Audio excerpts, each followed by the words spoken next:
away temporarily, please notify the host via the chat. Okay, so may chat icon po dyan.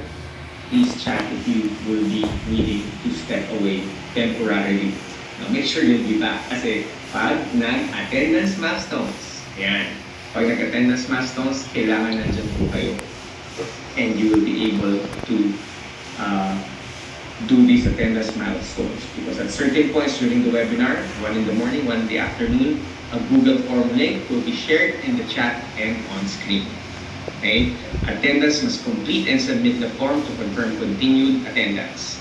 And these milestones will be used to track overall participation time.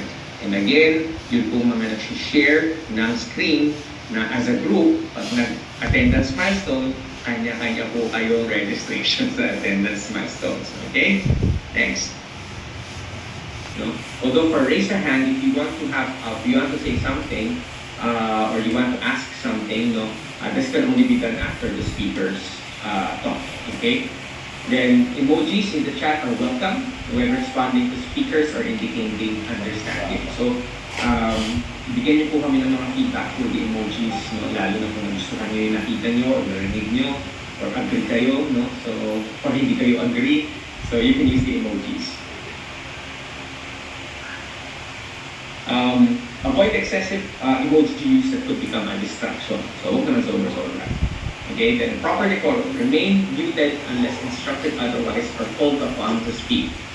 Okay, so ito naman po, since nag-start na tayo, pagka naka-break po tayo before at after, pwede po tayong mag-open mic at magkaroon ng puntahan or shoutouts. No? Pero during the span of the program, muted po tayo when we are not in a break.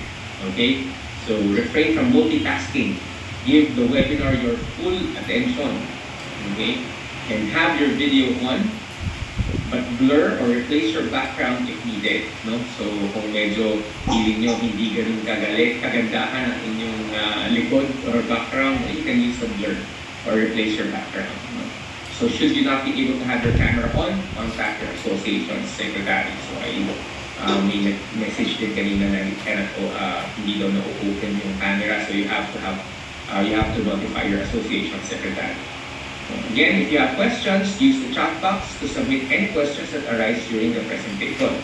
So habang nagsasalita po yung speaker, kasi minsan, di ba, nasa kalagitnaan o bandang simula yung gusto yung tanong, and ayaw nyo makalimutan o gusto nyo manong, you can write it down on the chat box.